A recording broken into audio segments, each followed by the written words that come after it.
Hello everyone, my name is Yidong Wang. Thanks for giving me such an opportunity to give a talk. Today I will be discussing the exciting and rapidly evolving field of semi-supervised learning, especially focusing on recent advancements in both methodological and benchmarking perspectives. And for more information about me, you can check my personal website. Let's start. I will start from the background of semi-supervised learning. Then I will introduce some classic baselines of semi-supervised learning. Later, I will introduce our research overview. The method part is about the Flexmatch, which was published in Neurips 2021, and the FreeMatch, which was FreeMatch and the SoftMatch published in ICML 2023. The benchmarks part is about unified semi-supervised learning benchmark for classification, which was accepted by Neurips 2022 dataset and benchmarks track. And the last is about an NLP application of TOW dataset. The method is called multi-grain consistency regularization. And I will start. I will start from the definition of semi-supervised learning. To begin with, let's define semi-supervised learning. As shown on this slide, semi-supervised learning aims to learn with a few labeled data and massive amounts of unlabeled data. This is because obtaining a large amount of labeled data can be laborious and expensive. By utilizing unlabeled data, semi-supervised learning can improve a model's generalization performance without relying solely on labeled data. In other words, semi-supervised learning is a technique that uses both labeled and unlabeled data to train a model, resulting in improved performance and accuracy. This makes it an essential tool for various machine learning applications. Semi-supervised learning has proven to be an effective technique in various machine learning applications. Here are a couple of examples. Firstly, Google has used semi-supervised learning for large-scale image classification and search engine optimization. By utilizing semi-supervised learning, Google was able to improve the accuracy of its image classification models without many labeled data. Secondly, Meta, which was formerly known as Facebook, used semi-supervised learning for billion-scale image and video classification. This allows them to classify a massive amount of images and videos more accurately and efficiently with the help of unlabeled data. Let's now discuss the paradigm of semi-supervised learning. The key of semi-supervised learning is to train a model that produces similar predictions or the same pseudo labels for the same unlabeled data under different perturbations. In other words, a model should be able to produce consistent predictions for the same unlabeled data, even when the data is augmented. To achieve this, semi-supervised learning utilizes a loss function called consistency regularization. These loss functions measure the consistency of the model's predictions for the same unlabeled data under different perturbations. The equation for the unlabeled data loss is shown on this slide. As we can see, the QB denotes the output probability of the same unlabeled data under different perturbations. Mu is a ratio of unlabeled data batch size to the labeled data batch size, and B is the labeled data batch size. H refers to the cross-entropy loss used in the labeled data. In other words, the labeled data used the cross-entropy loss, and the unlabeled data used this consistency regularization. Now, let's introduce a classic baseline called Flexmatch, which is published in Neurips 2020. Wait a minute. How to safely utilize unlabeled data which could bring much noise into training is an important challenge in semi-supervised learning. To alleviate the noise During training, FreeMatch uses a stretching holding method that filters out on unconfident unlabeled data using a fixed and a predefined high threshold. As we can see, only the unlabeled data whose maximum probability of the prediction is higher than the predefined tau, it will be later used in the consistent regularization. The unconfident unlabeled data is masked out during the training. This is very simple but very efficient. The second baseline is called dash. Unlike the FreeMatch, which use a fixed and predefined threshold for all data and all classes, dash utilize an ad hoc approach to gradually grow the fixed predefined global threshold, where K and gamma are hyperparameters and T means the T's iterations of the training. By introducing two more hyperparameters for tuning, dash can be more flexible than FreeMatch and bring improvement. However, there still exist some limitations of current baselines. The first is both FreeMatch and dash treat each class with equal importance, despite differences in the difficulty to learning each class. The second is FreeMatch requires tuning tau multiple times to achieve optimal performance on each dataset, while dash requires two more hyperparameters, which is called K and gamma. This is an overview of our research. To alleviate the issue that only one threshold is used for all classes, we introduced Flexmatch, which has the class-specific threshold during training. To alleviate the heavy tuning on hyperparameters such as threshold, we introduced FreeMatch, which can self-adaptively define and adjusting the threshold. To alleviate the quality-quantity trade-off problem during semi-supervised learning, we introduced SoftMatch, which has a soft version of threshold during training.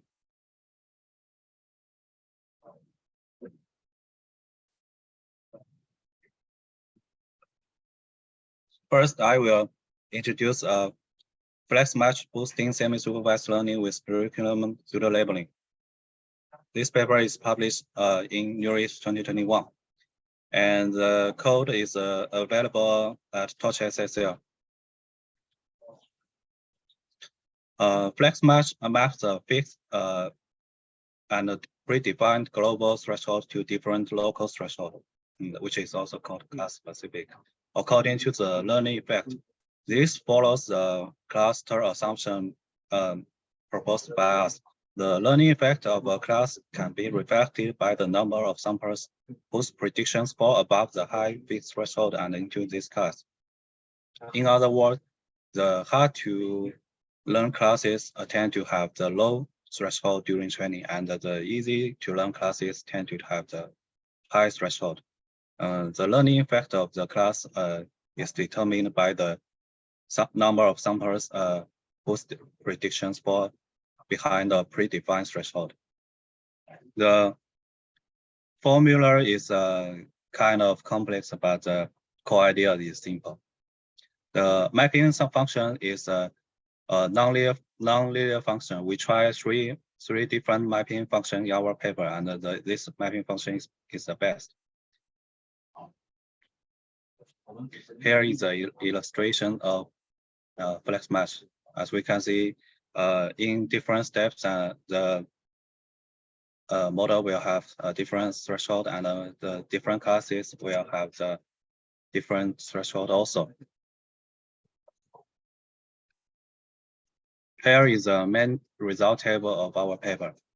As we can see, Flexmatch achieves better accuracies than baselines across several benchmarks through the adoption of class-specific thresholds. And the curriculum pseudo labeling can be used in other semi-supervised learning methods such as UDA and pseudo labeling. Nevertheless, as we can see in SVHN dataset, the performance of Flexmatch in handling class imbalance is not particularly impressive. By the word, Flexmatch has received over 200 citations on Google Scholar by far. However, there are still some issues and challenges to be solved. First, existing methods might fail to adopt suitable thresholds since they either use a predefined threshold or an ad hoc thresholding adjusting scheme. Now we have two natural questions and a challenge. Is it necessary to determine the threshold based on the model learning status? And the second is that how to adaptively adjust the threshold for best training efficiency. With these two questions and challenges, we will introduce our iClear 2023 paper, FreeMatch, self-adaptive thresholding for semi-supervised learning. The code is available at Microsoft Semi-Supervised Learning GitHub repository. Let's begin with the motivating example. Considering the binary classification problem as follows. X and Y follows the normal distribution with mu and sigma. Suppose that the classifier outputs confidence scores as Sx. X is assigned a pseudo label +1 if Sx is greater than tau, and assigned pseudo label -1 if Sx is smaller than 1 minus tau. The pseudo labels is 0, which means it is masked if it is between Sx is between 1 minus tau and tau. We can derive the pseudo label distribution as follows: Pyp equals 1, Pyp equals -1, and Pyp equals 0. The proof of our derivation can be found in our original paper. Here are three implications from our theorem. Unlabeled data utilization sampling rate, which is also called sampling rate, is directly controlled by threshold tau. At early training stages, adopting a high threshold may lead to low sampling rate and slow convergence. And the pseudo label distribution Pyp equals 1 and Pyp equals -1 is not equal if their distribution is different, which means sigma 1 is not equal to sigma 2. In fact, the larger tau is, the more imbalanced the pseudo labels are. An easy remedy for this is to use class-specific thresholds tau 2 and 1 minus tau 1 to assign pseudo labels. The sampling rate 1 minus Pyp equals 0 decreases as mu 2 and mu 1 gets similar, which means mu 2 minus mu 1 gets smaller. In other words, the more similar the two classes are, the more likely an unlabeled sample will be masked. Motivated by our implications, we propose FreeMatch self-adaptive thresholding for the semi-supervised learning. Self-adaptive thresholding, as we can see in the figure, self-adaptive thresholding defines and adjusts the confidence threshold in a self-adaptive manner according to the model's learning status. At the beginning of training, the global threshold is very low to accept more unlabeled data for faster convergence. At the end of the training, the model will have a high confidence threshold to build out unconfident samples that may be a noisy sample. And moreover, self-adaptive thresholding have different class-specific threshold for different classes, and also different specific threshold for different data sets, which means we can achieve per dataset adaptation and per class adaptation together. We do not need to predefine threshold, which means we can achieve full automation by using self-adaptive thresholding. Here is a formula of self-adaptive thresholding. It is very simple. The global threshold tau t is defined as 1 over C, where C is a number of classes. And later it will be updated using the exponential moving average, which means the max probability of the mean of the max probability of the model's output will be added to the original global threshold to increase it during training. And later we need to map the global threshold into class-specific threshold. And similar to Flexmatch, we expect that the hard-to-learn classes tend to have lower thresholds. We achieve this by modifying the global threshold using the expectations of the model's output, because we find that hard-to-learn classes tend to have lower expectations, and it has an advantage that it does not need to maintain a list, which Flexmatch need, that records whether each sample is the confidence of each sample is higher than the predefined threshold, and it is computational efficient. Combining these two formula, we can get the overall self-adaptive thresholding as the third line, right? Here is the pseudocode of self-adaptive thresholding at a T iteration. It is very simple to compute and update.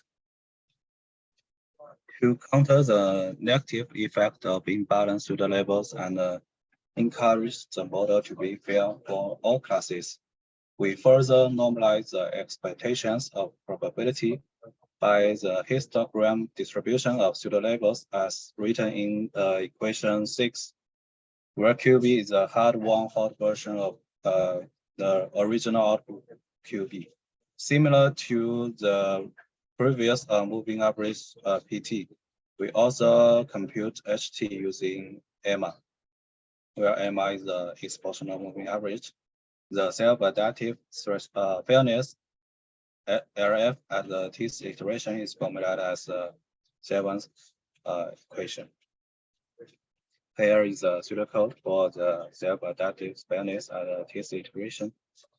It is also very simple to compute and update it.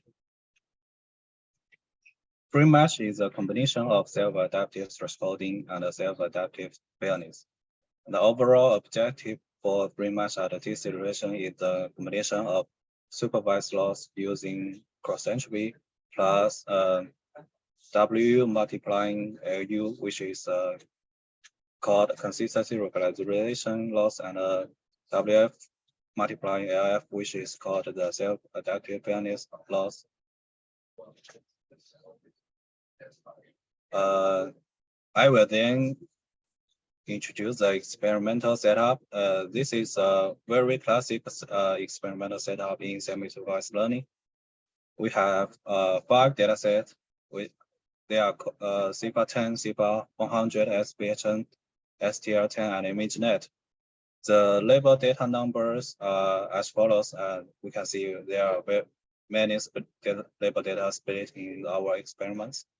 And the unlabeled data number is very massive, and the backbone is are all ResNets.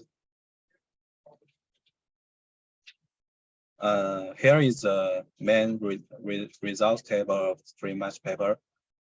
We can see the significant improvement with limited labels and significant improvement with complicated tasks.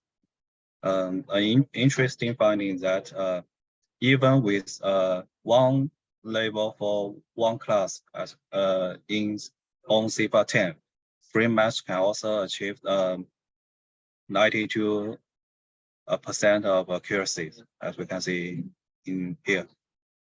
And on the STL10 dataset, FreeMatch outperforms the previous SOTA method Flexmatch by about 14%.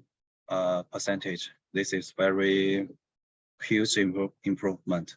And also, besides the accuracy improvement, we can also see significant reduction of running time. As we can see in the right table, FreeMatch is the best among the three methods, but with the least computation resources. As we can see, Flexmatch is slower than FreeMatch and FixMatch.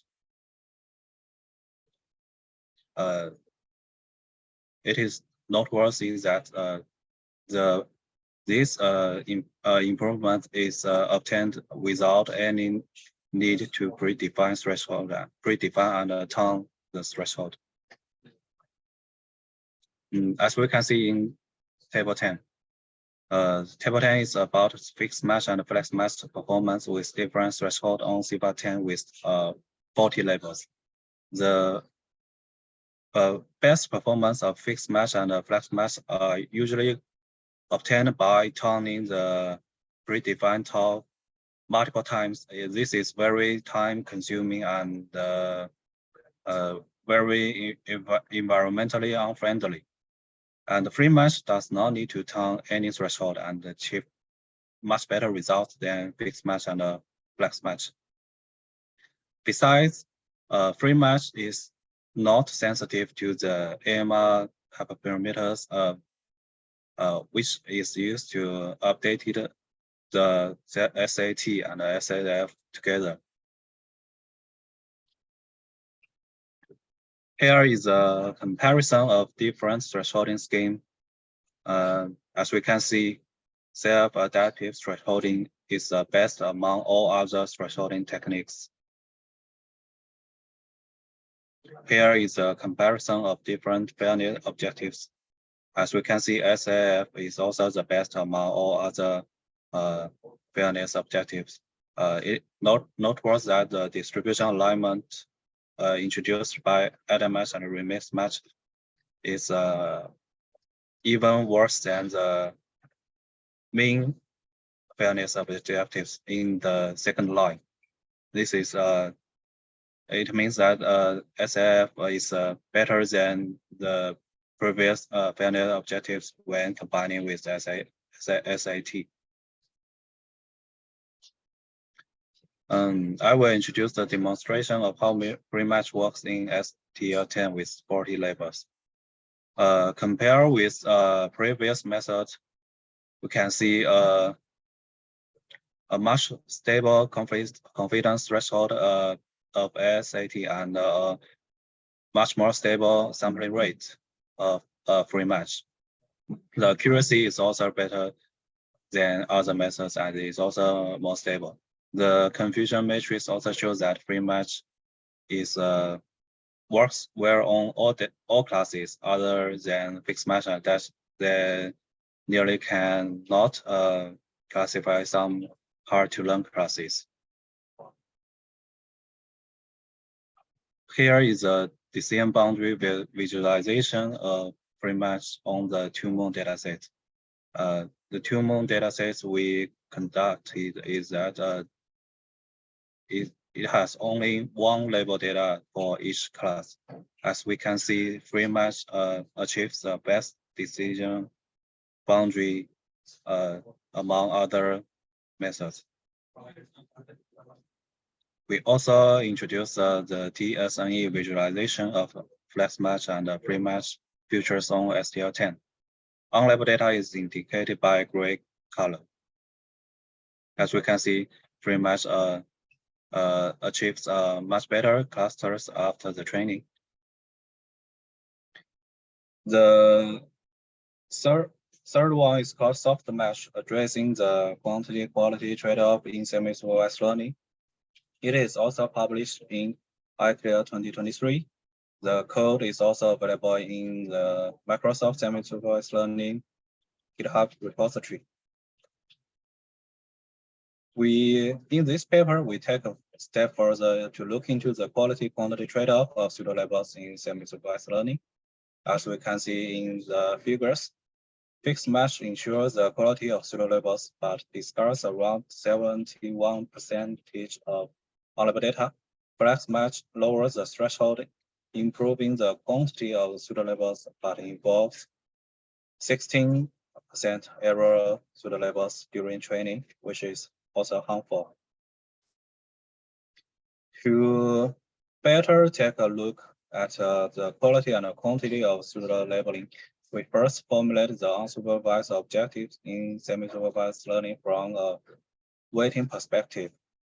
We can define the quality and quantity explicitly using the weighting function we defined in the paper. The lambda pi, where pi is the confidence and the unlabeled samples. First, I want to introduce the definition of the quantity of pseudo labels. The quantity of pseudo labels enrolled in training is defined as the expectations of the sample weight, lambda p over the unlabeled data, and the definition of the quality of the pseudo labels is the expectation of the weighted 0 or 1 error of pseudo labels, assuming the label y is given for x for only theoretical analysis purpose. With the quantity and quality definition, we can see previous methods are actually different implementations of lambda, which imposes implicitly assumption of lambda bar on unlabeled samples. Here is a summary table of weighting function in previous methods. The fixed match and Flexmatch and FreeMatch method, which utilize the thresholding, can be a hard thresholding function, which means that it is a yes or no choice. But in SoftMatch, we introduce a more soft one, which just weighting the unlabeled samples.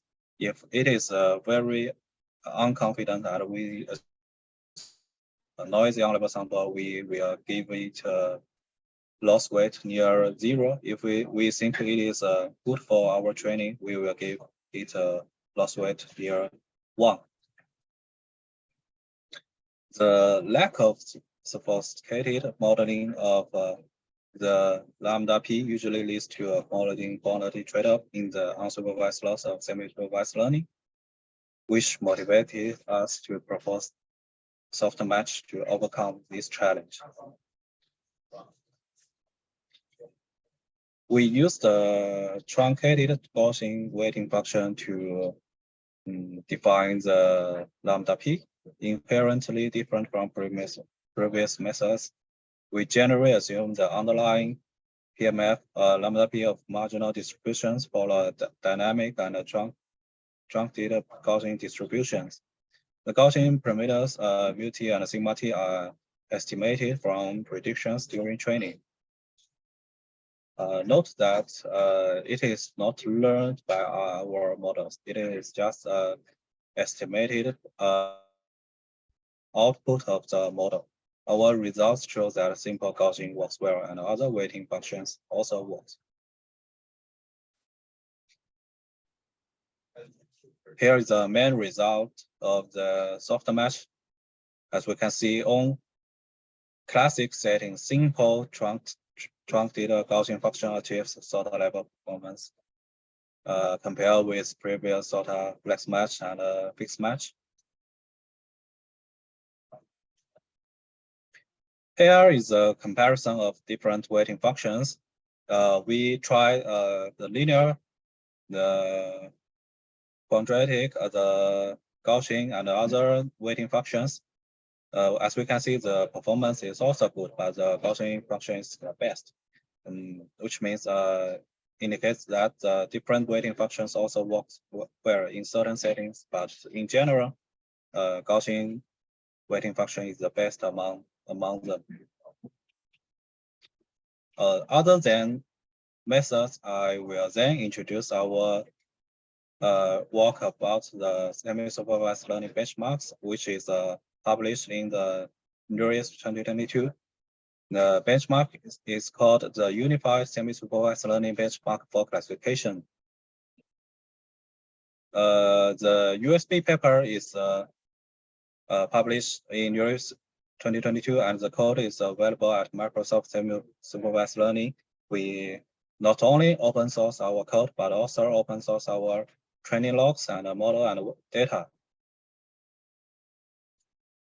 The contributions are, first, we construct a unified semi-supervised learning benchmark, which is also called USB, for classification by selecting 15 diverse, challenge, and comprehensive tasks from computer vision, natural language processing, and audio processing tasks. With 15 tasks, we systematically evaluated the dominant semi-supervised learning methods, and also open source a modular and extensible code base for fair evaluation of these semi-supervised learning methods. And we provide an environmentally friendly and low-cost evaluation protocol with pre-training and fine-tuning paradigm, reducing the cost of semi-supervised learning experiments. Previously, semi-supervised learning experiments are conducted using ResNet training from scratch, which is time-consuming and environmentally unfriendly. We use pre-trained VIT to replace the training ResNet from scratch, which can bring not only the improvement of accuracy, but also the reduction of the training cost. Here is a summary of the previous popular evaluation protocols. Torch SSL. Torch SSL is also our work. It is introduced in the Flexmatch paper. Compared with Torch SSL, we can see that we evaluate more data sets, but with less training costs. Specifically, with Torch SSL, we need about 279 GPU days to evaluate a single semi-supervised learning without ImageNet. But with the USB, we can evaluate a single semi-supervised learning method with just 39 GPU days. It is very environmentally friendly compared with Torch SSL. Here is the organization of our code. We provide some APIs for simple use, and after the publication of USB, we now support about 9 imbalance algorithm, semi-supervised learning algorithm for the imbalanced semi-supervised learning research, and the core code can be found at the algorithm and the core part of the GitHub repository. It is very extensible and easy to use. This is a computer vision result of the USB benchmark. And as we can see, the remix match method is the best among all other methods. This is the NLP result. As we can see, the best methods are SyncMatch. This is the audio result. The best method are dynamically. From previous results, we can get 3 conclusions. Although the ranking of each semi-supervised learning algorithm in each domain is roughly close, the differences between ranks of semi-supervised learning algorithms in different domains cannot be ignored. Benefiting from the pre-trained VIT, the training becomes more efficient, and most semi-supervised learning algorithm achieves higher optimal performance compared with training ResNet from scratch. Semi-supervised learning sometimes hurts the generalization performance due to the large difference between the non-labeled data and the number of non-labeled data. For the third point, we can see there are some methods whose performance is worse than the supervised only method, which means it uses only labeled data to train, but got the semi-supervised learning with more and more unlabeled data will get worse results. It reminds us to research on the robust semi-supervised learning method, which is also better than the supervised baselines, it is very important to research on robust semi-supervised learning methods. The last is about an NLP application. In the target-oriented word extraction tasks, the method is called the multi-grain consistency regularization method. And it is published at Calling 2022. The code is available at Tower SSL.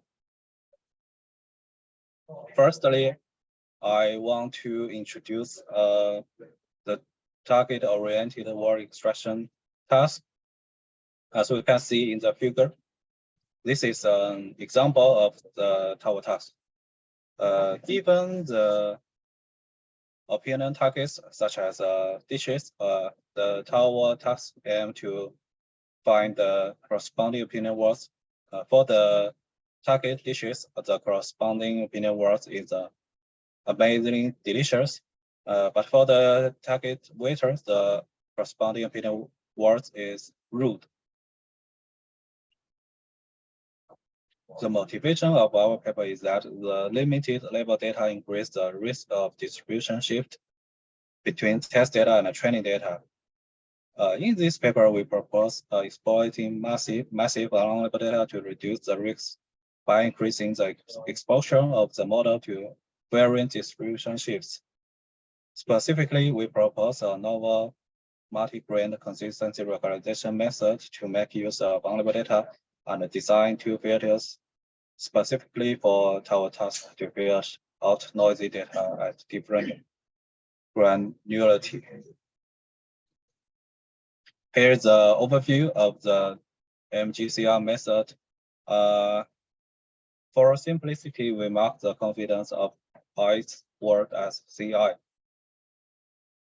As we can see in the figure, the MGCR will have two different thresholding for one sentence. The first is the sentence level thresholding. The second is the token level, also called word level thresholding. The sentence level thresholding is aim to mask out the whole sentence, which we think is an unconfident one. To compute the sentence level confidence, we use the weighted sum of the token level confidence and the sentiment attention. The motivation is that the word with the larger sentiment attention will be more important in this Tower task. And so in the sentence level confidence computation, we aim to add more weights to these tokens. And after the sentence level filtering or thresholding, the sentence will be then transferred to the word level filtering. Word level filtering is very simple. In training, the word with low confidence will be masked out during training. The MGCR is a combination of the sentence level filtering and the word level filtering. Here is the main result, including the recall, precision, and effort score. The best results are in bold, and the second best results are underlined. And note that the results of all comparison methods were copied from the original papers. And we can see from the table that MGCR significantly outperforms other methods.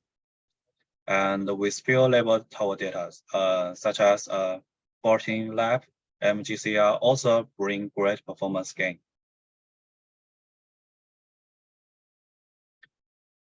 Here is a ablation of MGCR. We observe different levels of performance degradation on the 4 Tower datasets when removing the components from MGCR, which means that both sentence level filtering and word level filtering matters in the MGCR training. The code links of our papers can be found here. I want to say, other than the codes, we all open source our training logs and data. You can easily re-implement our methods with our code links. And for more information, you can contact me. That's all. Thank you. Do you have any questions?